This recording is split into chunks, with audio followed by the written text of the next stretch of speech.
네, 이 검수완박을 둘러싼 여야 간 신경전도 갈수록 고조되고 있죠. 내일 민주당 의원총회가 이번 갈등의 분수령이 될 것으로 보입니다. 네, 법률안 개정 수위는 물론 강행 처리 여부 등에 대한 당론 채택이 시도될 것으로 예상되기 때문인데요. 국민의힘은 총력 저지에 나설 태세여서 여야 간 전운이 감돌고 있습니다. 국회 취재기자 연결해 자세한 내용 알아보겠습니다. 정유진 기자. 네, 국회입니다. 네, 자, 이른바 검수완박 추진을 둘러싼 민주당의 움직임이 빨라지는 것 같습니다.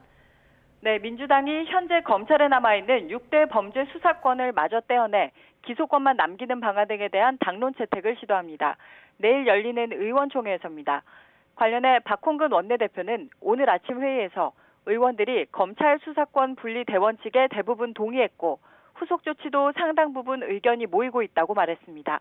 내일 뜻이 더해져 결론에 도달하면 국민과 역사를 믿고 좌고우면하지 않겠다고도 했습니다. YTN이 당 내부 분위기를 취재했는데요. 일단 내일 의원총회에선 형사소송법 개정 등 이른바 검수완박을 뒷받침하기 위한 구체적 조문이 결정될 가능성도 있어 보입니다. 다만 검찰에서 떼어낸 수사권을 어느 기관에 맡길지 등은 이견이 여전한 것으로 전해졌습니다. 과반 의석의 힘을 빌려 강행 처리할지에 대해 의원들의 뜻이 모일지도 관심인데요. 지도부는 입법 속도전에 힘을 보태는 모습이지만 지방선거를 앞두고 중도층 표심에 악재가 될 수 있다는 주장도 있는 만큼 경론이 오갈 수도 있습니다. 국민의힘은 반발 수위를 높이고 있습니다. 권성동 원내대표는 오늘 아침 회의에서 민주당의 검수완박 추진 이면에는 대선 패배 불복과 지방선거를 앞두고 지지층을 결집하기 위한 정치적 의도가 숨어 있다고 주장했습니다. 법사위 소속 국민의힘 의원들은 이재명 비리 방탄법이라는 날선 비판까지 내놨습니다. 하지만 172석 거대 정당인 민주당에 맞서 국민의힘이 실제로 쓸 수 있는 카드는 사실상 없습니다. 민주당이 강행 처리 방침을 굳히면 이를 막을 방법이 없다는 얘기입니다. 대통령직 인수위원회가 관련 사안에 대해 언급을 자제하는 상황에서 내일 민주당 의원총회 결과가 정권 교체기 여야 관계를 가를 중요한 변곡점이 될 것으로 보입니다.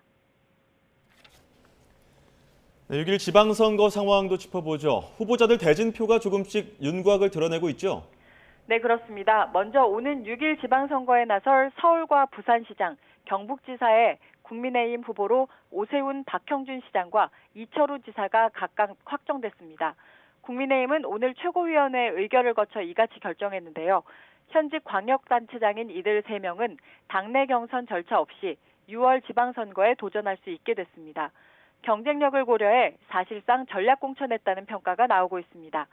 나머지 14개 광역단체장 중 경선 진출자는 오는 12일부터 순차적으로 발표될 예정입니다. 더불어민주당은 서울시장 후보 선정을 놓고 잡음이 이어지고 있습니다. 대선 패배 책임을 지고 물러났던 송영길 전 대표의 서울시장 출마를 둘러싼 내용이 가라앉지 않는 건데요. 당내 비판을 의식한 듯 윤호중 비상대책위원장은 오늘 언론 인터뷰에서 서울시장 선거에서 필승카드가 나오지 않으면 전략공천을 할 수도 있다고 말했습니다. 6월 지방선거의 후보자 결정 기준은 경쟁력이라는 얘긴데요.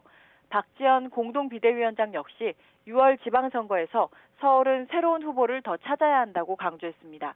그러면서 비대위가 경쟁력 있는 현직 의원들의 출마를 설득해야 한다고 주장했습니다. 이런 가운데 민주당은 내부적으로 이번 선거에서 17개 광역단체장 가운데 적어도 서울과 경기, 수도권에서의 승리를 목표로 하는 것으로 파악됐습니다. 지금까지 국회에서 YTN 정유진입니다.